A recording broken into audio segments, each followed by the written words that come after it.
Recording. Make sure the little red light's bleeping. Okay. Good afternoon. Again, I hate that we had to start early today, but I have a reception at 6 this evening here on campus for our School of Education Hall of Fame, so I'm just going to dive right in today. A word about discussion board posts. This is 62316, Mels 603. They have been wonderful. I'm really pleased with the discussion board posts. I haven't had any questions, but in answer to a potential question about discussion board posts, sometimes I put good and sometimes I put excellent. Maybe it's just the mood I'm in. But usually the difference between good and excellent is, this is a law and finance class, but it's the practical application of law and finance. And so in the discussion boards, when you give me an example or when you extend what the law or what you find to and apply it to a practical situation, that's when it's excellent. That's what I'm looking for, is for you to take, that law or policy, that's written down in the book somewhere, but what does it mean? How do you apply it? What does it mean to your everyday life as an administrator? And that's what I hope that you are getting from this course. For the law and finance part, you can just read the lessons or read the books. My job is to get you to then associate, oh, I read that. Oh, this is what that means. Those kinds of things, when they pop up, it's not that folks don't intentionally follow the law or the policies. It's just the bell doesn't go off to say, oh, I know what I'm supposed to do. For example, in the principals in basket activity, we were talking about last week, in my 605 class, I think we might have mentioned it in this class too. You get a request from media to do an on-site interview with you. What is your response back to that person who sent you that email? Well, the proper response is there is no response. You forward that to your public information office in your district, because there's a policy in all districts about media contacts. And so that's what I'm talking about. The practical application of that policy is that anything that you say or any interviews that you do has to be cleared through your public information office. That's just an example of what I'm talking about when we talk about how do you apply these laws and policies. And hopefully this evening, as I cover the OMA, I'm going to try to cover several laws and policies, but in application, this is what they mean when you're actually doing a master schedule, or when you're doing the management piece at your school, when you're doing a master schedule, a duty roster, and a supervision schedule, how you take those laws and policies and put them into practice in a practical way when you build your schedule. So that's what we're going to do this evening. And that's why I wanted to make sure that everybody understood, excellence is when you take what you've learned and you apply it. So I'm very pleased with all the turn-ins. I didn't have any problems. All the discussion boards posts were good this week. I do want to remind you to stay on track with your submissions into TaskStream. You have on the weekly calendar. Let me go to that. And look at that. Next week, your skipped final evidence is due in Blackboard, Dropbox, and in TaskStream for comments. So that's what's coming up next. So that's where you should be right about now, getting ready to start on the OMA. So that's why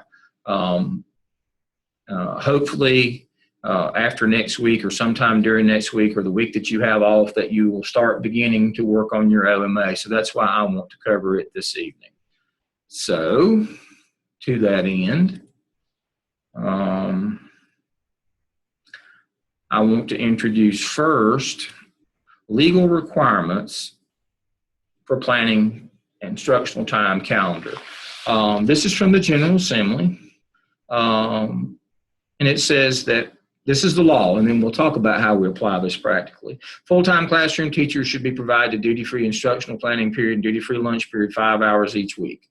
That generally breaks down to Sometimes it's 45 minutes for planning. Sometimes it's 15 for lunch. Sometimes you don't get duty-free lunch. Sometimes you get an hour for planning. But basically, you're supposed to get an hour a day, either planning and or duty time. And there are ways around that. So, but that's what teachers get. If the principal needs the teachers for an emergency, then the law is overlooked. You shall, but a principal, it can't be an emergency every day or every week. You know, I don't mean to insult anyone by going biblical here, but in the Bible, it talks about if your ox is in the ditch on Sunday, it's okay not to go to church. But if your ox is in the ditch every Sunday, then you need a new ox. That's not an emergency. And if your principal normally, if you as principal normally schedule teachers not to get their 5 hours a week, then that's not the intent of the law. You can't unfairly burden people every week. So from now, from time to time, if folks need to be taken and not given that duty-free time, that's acceptable. But it can only be in rare instances. It should never be more than once a month. Now, furthermore, the General Assembly says that 185 days over 9 calendar months, there are 5 extra days. Now, what some districts have done is stayed with the 180 days and added X number of minutes to their school day to make it come out to 1,025 hours.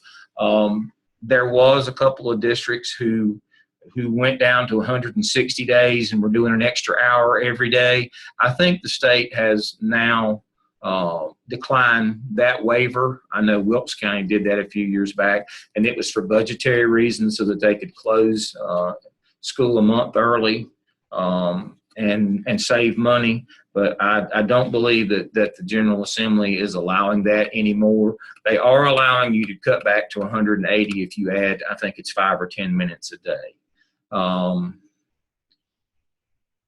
Teachers get a minimum of 10 annual vacation leave days. You have to have 10 teacher work days.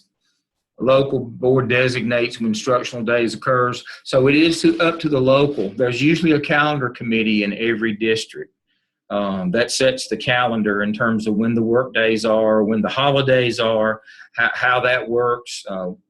There is a time. School can't start, I believe it's before the 25th, and some years it's the 24th. They will allow that, and it has to be over by June 10th. But within that, each local district determines when holidays are, when annual leave days are, when vacation days are, how long Christmas break is. We don't call it Christmas break. The holiday break is. Those kinds of things. Those are determined by the local, but they do have parameters. The calendar has to include plans for makeup days and instructional hours missed. Generally, there's a hierarchy. We'll take this work day first, second, third, before we get to things like spring break. Local board designate 2 work days on which teachers may take accumulated vacation leave. That teachers are not allowed to take vacation days when school is in session, when kids are in the building. However, there's 2 work days that they can use vacation days on. 3 days are to be used for teacher work days. It has to be at least 1 at the beginning and 1 at the end, and then you can add the other one wherever you want to. There used to be 5, and now it's down to 3. So generally what we have is 2 days at the beginning and 1 day at the end, but some districts do it the other way around. Closest to August 25th or 26th, no later than June 11th. Okay, and then here are the duties for the classroom teacher.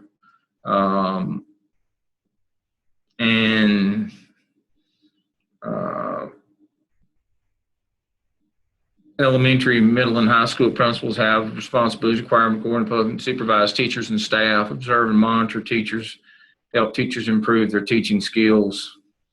You can read these. But the important thing in these 2 lists are maintain order and discipline.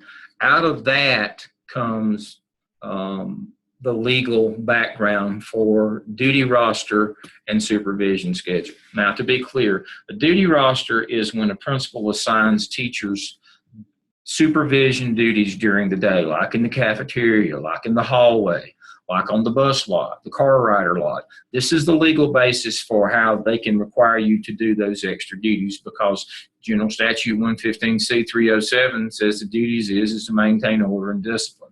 And that is the legal basis for the duty roster during the day.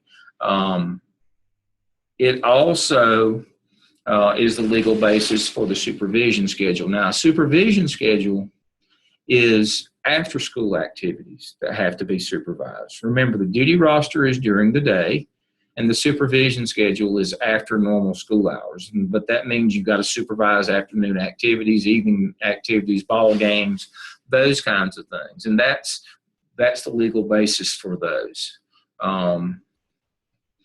Now,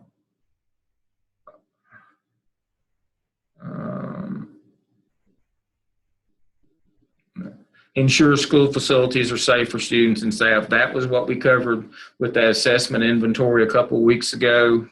And then these are the statutes that allow or require principals to actually build a duty roster and supervision schedule. Make accurate reports, improve instruction, conduct fire drills, assign teachers, make available budgets. And that's why the budget has to be. So these are the laws that go along with budgeting, that go along, with the school improvement plan, with the school budget, with building the master schedule, with building a duty roster and a supervision schedule. These are the statutes that all of those grow out of. And so I've kind of put them all together for you here. So if you wonder, how can the principal make me do this? Or me as a principal, how can I require teachers to do that? This is the reason. Here are the statutes right here. These are the legal requirements for planning instructional time calendar. This is where it all comes from. All right, new share. All right, we covered that, and that. All right. So let's talk about the OMA. That's the thing that we're going to tackle next. I have it all written out in my notes here, but I want to highlight some things to make sure that you understand. The organizational management analysis is for you to understand the management part of running a school. And that's what law and finance is the management piece. There's some leadership integrated into it, but the management piece is always governed by law. And so the fourth of the evidence is for you to make sure that you understand what the laws are in terms of law and finance, supervision, teacher schedules, duty rosters, planning time, duty-free time. But then how do you apply that? How do you make a comprehensive plan for your school in terms of a master schedule, duty roster, and supervision schedule that can be translated into Power School? So it will generate the school activity report. Every month, every public school in North Carolina generates what's known as a SAR, or school activity report. From that, the state can look and see, and the local can look and see class sizes, highly qualified teachers teaching in field, all the things about your school, the management pieces of your school should be able to be seen from that school activity report each month. That school activity report, again, is built from your master schedule, duty roster, and supervision schedule. So the purpose of the OMA is to gather and analyze all available school and community data for the purpose of creating highly effective processes and highly effective master and supervision schedules, as well as optimum management routines. All decisions concerning schedules and routines should be based on best practices, law, and/or policy. Please identify which of these three you're following and a rationale for each decision. So there's actually a hierarchy of how we make management decisions. The first is federal law. It comes first. We've talked about this before. We have to follow federal law first. Then comes state law. That's second. Third is local board policy. The local board cannot pass any policies that supersede state or federal law. So it goes federal law, state law, local board policy, best research practices, and then teacher input. And you have to make sure that you understand it in that order. Now, I'm asked from time to time, what is a best practice? Well, best practice is something like having your teachers who get the best test scores teach your most important courses or your most important grade levels that are going to be tested. Teaching reading before lunch in elementary school. Those are best practices.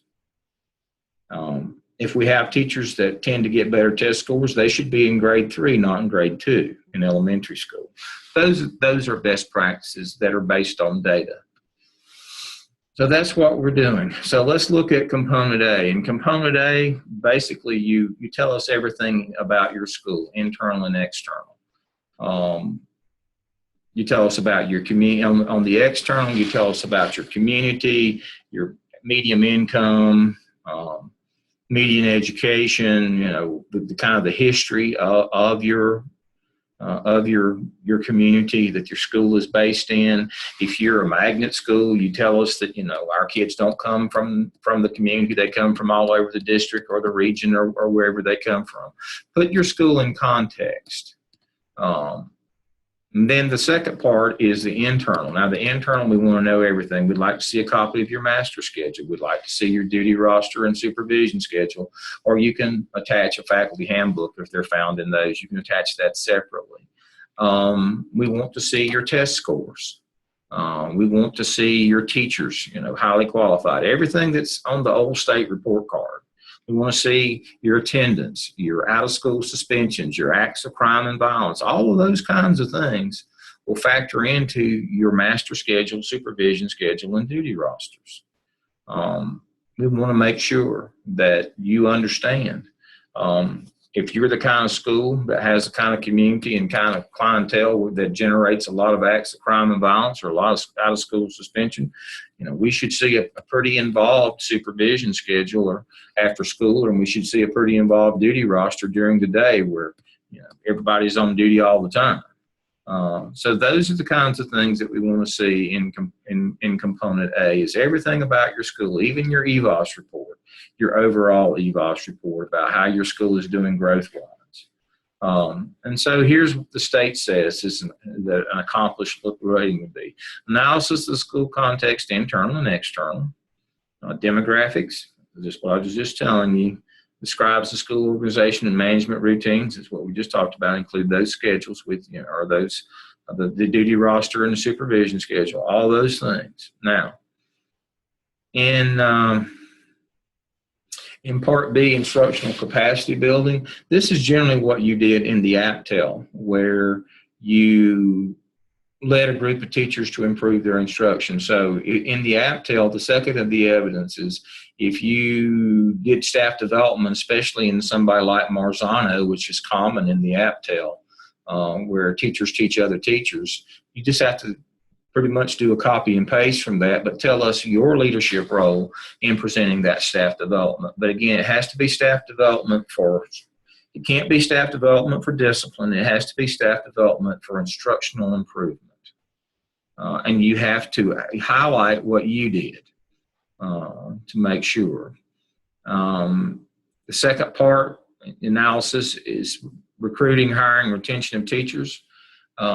If you will remember, that's why I had you do those discussion boards. So you've already done this part. If you're up to speed with your discussion boards, you've already done your principal interviews talking about HR, recruitment, retention, those kinds of things. And you've already talked to your principal about HR and hiring and those kinds of things and evaluation. So I didn't just have you do those interviews or those discussion boards randomly. Had you do those, hopefully, before school was out so that you would be prepared for this. Since it's going to be hard to do those interviews now. I had you do those on your discussion board so you would already have those done. It's almost like being a real teacher here today. And here is the accomplished rating. Now, Component C is the one that I generally have the most problem with in this component. For some reason, folks think special populations mean special education. Special education is one of the special populations, but it is not all that there are in school. So what we would like to see is first, identify what that special population legally is entitled to. So we'll use exceptional children for the example. First, tell us in the section on exceptional children what they're legally entitled to. The second part of that would be what are they getting, and the third part would be recommendations for improvement if they're not getting what they're supposed to be. And those recommendations for improvement would be based on that hierarchy of federal law. You know, we need to do this in order to meet this federal law, this state law, this local board policy. This would be a best practice if we did this, or teacher input. So if you make a recommendation, if you say this is what they're supposed to get, this is what they're getting, and to improve what they're getting to the level of what they're supposed to get, there has to be a rationale why you're making that recommendation. Again, that rationale is in order to comply with federal law, state law, local board policy, to be in line with best research practices, or because of teacher input. We should do these, we should improve this part. So again, it's kind of like a three-step process for assessing each of the special populations. What are they getting? What are they supposed to get? What are we giving them? And what can we do to improve that? Now, obviously, you'll probably need to then interview the person in charge of that for your school, like your EC department chair or your coordinating teacher. Because after you have done the first three part, what are they supposed to get? What are they getting? What would improve it? You're supposed to make a determination at that time. Is it compliant? And it says clearly here in the direction that the purpose of this will conduct interviews with special populations for the purpose of determining if the school is compliant. So you can do that and then make your recommendations, or you can make your recommendations and then do that. It's 6 of one, half a dozen of the other. But at some point there, you have to determine, yes, we're compliant, or no, we're not. Our head counts, we're off on our head count or whatever. But again, what are they supposed to get? What are we giving them? Recommendations to improve it, and are we compliant? Those are the things that we need to know. Those are the 4 things that we need to know for each of the special populations. Now, what are the special populations that we need to make sure that we assess during this component? And this is the part where we sometimes fall down and didn't read the notes.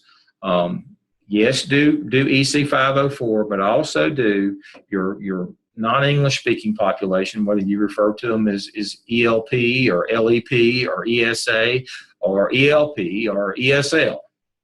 Whatever acronym that your district uses, make sure that you understand that those kids, they are a special population, and they need to be a part of this assessment. Also, your academically gifted kids. We pull those out of EC because they're not although they're under the EC umbrella, technically they're separate. So you need to make sure you do your AG kids, or AIG, or TD, whatever you call them in your district. You need to do those. Title I kids, if your school is a Title I school, you need to do your Title I kids. And then the final one is, and everybody has these, your intervention team referral students. You know that we've talked about MTSS, multi-level tier, and that's why I had you do that discussion board. It's so that you would find out and know about that if you're not on that team, that every public school in North Carolina has an intervention team, whether it's called the care team or SST or intervention team or whatever title that you use. And their purpose is to receive referrals from teachers about kids who are having academic or behavior difficulty in school. Now, once they are referred, most schools are now doing MTSS, where they're putting them in through a tier system that lasts anywhere from 30 to 90 days prior to the actual 90 days that they're supposed to get federally. Every child is mandated to go through a 90-day process by federal law. where there's 30 days of anecdotes, 30 days of the first round of interventions, 30 days of the second round of intervention, and then an EC testing decision is made. Now, the intervention teams in North Carolina are generally doing either 30 to 90 days before the official 90 days starts with MTSS, that multi-tiered system of support for students. So you need to outline what your school district offers. As I've been reading those recently, I've come to see that some of you in this class, your district only does a 30-day, and some of you do 60, and some do a full 90 days before the 90-day required. But that's what I need to know. What is required? Well, required is just the 90 days, the federally mandated 30, 30, 30, and then a decision is made. Now, in your district, you may be adding 30, 60, or 90 days of that. I need to know that second. And then, are you compliant, and what could you do to improve it? Same as the others. So make sure that you do that one. So those are the areas that we need covered under special populations. EC 504. ESL kids, academically gifted, Title I and present, and all your intervention kids. Those are the 4 or 5 that you need to do, and you do the same process on all of those. And that is Component C, assessing services for special populations. I've had you through your discussion board questions gather most of this information already. All right. Organizational management procedures analysis, this is D. This is about how the school's organization and management, our processes are developed. If you come up with a bad master schedule, duty roster or supervision schedule, and you start trying to change it, generally you just make things worse. The reason why you came up with a bad master schedule, duty roster, or supervision schedule is because your process was flawed. You didn't follow a process where you plugged in all your federal law first, then all your state law, and then all your local board policies. And then you didn't do research on best practices for problems or issues that you were having, and then you didn't take teacher input, or you got them out of order. As I've told you, I visited an intern a few years back at a school where they got them out of order. They put teacher input over federal law. And I had to go back 2 weeks later to meet the new principal. You can't do those kinds of things. Teacher input is divide all students equally among the teachers in the grade level, which meant putting non-Title I students in Title I classes, which is not allowable by federal law. So again, this is an analysis of your procedures. Do you follow federal law, state law, board policy, best research practices, and then teacher input beyond that? And that's just an understood, that's in the sentence here at the end of the first paragraph. You create a narrative report that will demonstrate knowledge of federal law, local board policies. What are those? Teacher qualification, class size, planning time, instructional time, duty-free, students. And I have given you most of that in that document that I covered before I started the OMA, and that's the reason I just refer back to that document, and that's why I covered it first, so I could make a reference to it here. And then you make your strengths and weaknesses. But your recommendations for improvement are to improve the process itself. If you improve the process, you will improve your master schedule, duty roster, and supervision schedule. And then E, creating a process plan, and basically you take those recommendations to change or improve your process and put them into specific activities. And this is what we're going to do to build our schedules and our rosters, is we're going to follow this process. And that's what that would be. So it's pretty simple. Well, it's pretty straightforward. So, and again, I have in my notes here what an accomplished rating would be. I have the descriptors that you will address. I have my notes. Now, you'll notice in D and E, there's no yellow Dale's notes. Why not? Because Dale wrote D and E. So these are my notes. I revamped this evidence, had a committee, and we sat down and we revamped D and E on this one. We actually revamped D and wrote the E. So these are Dale's notes. Everything you see here I wrote. Since I am the evidence artifact specialist for the college or the university, whichever it may be. So these are Dale's notes. So you can feel assured if you follow these directions, you will have done the right thing, because I wrote D&E.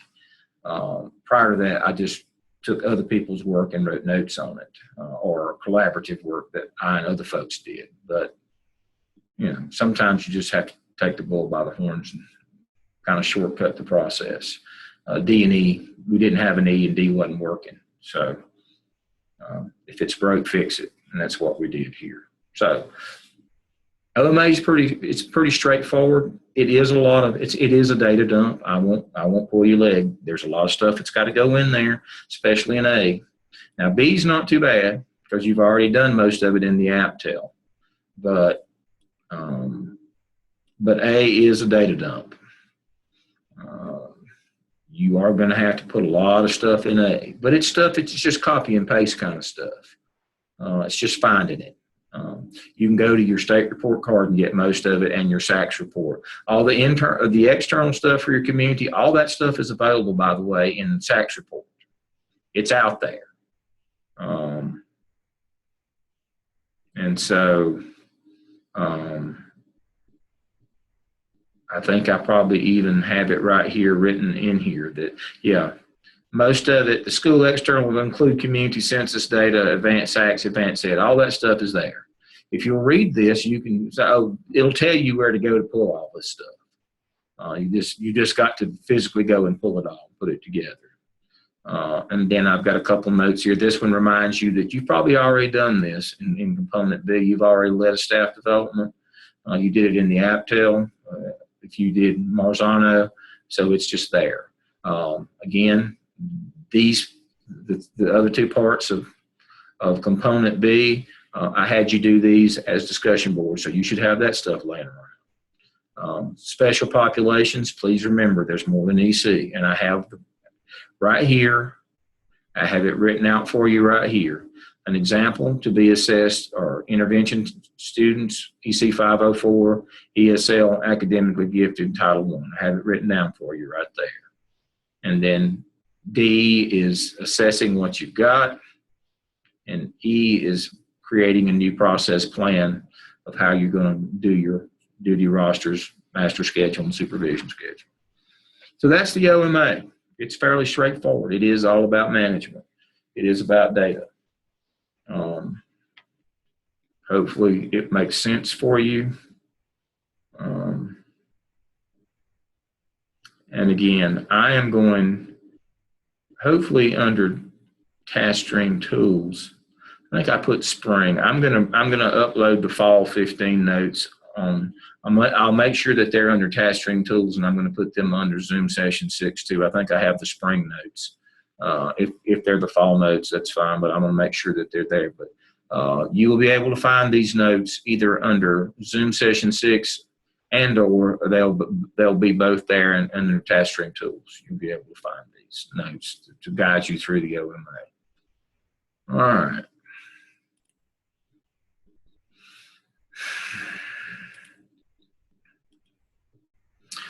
All right, so week 6, supervision schedule, duty roster, master schedule. Here are all the things that need to be done in your discussion boards. Remember for next week, your skip final should be due, and then you should begin to work on the OMA next week.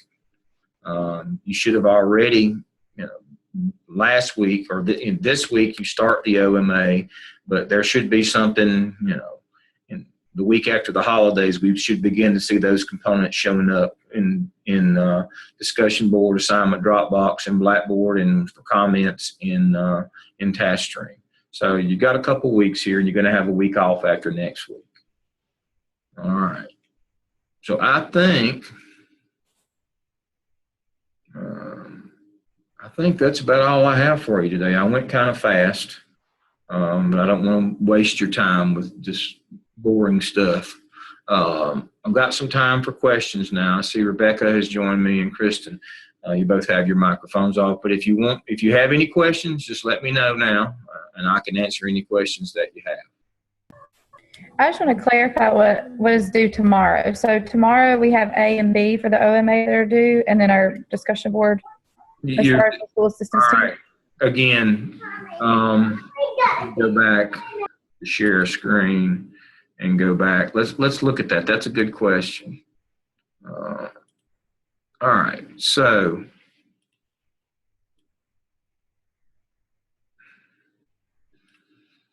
sometime this week, OMA A and B should pop up in discussion board for review. I'm not going to hold you exactly to that, but at least by next week. That's what I was referring to. If you still need to finish up your skip, I get that. But sometime either this week or next week, I need to start seeing the OMA. If it's not this week, I don't hold you to weekly schedules, but just to keep you on track. But no later than next week, some stuff should be popping up for the OMA in discussion board for review. Because the week after the holiday, it's got to be in task stream for comments the week after the holidays. And if you want it peer reviewed, it needs to show up this week or next if you need some feedback on your peer reviews. So that's a very good question. Again, I don't penalize you if everything doesn't come in right on the weekly schedule, but this is for your own benefit so that you don't get behind for task stream. Because that's the biggie. This is an online class.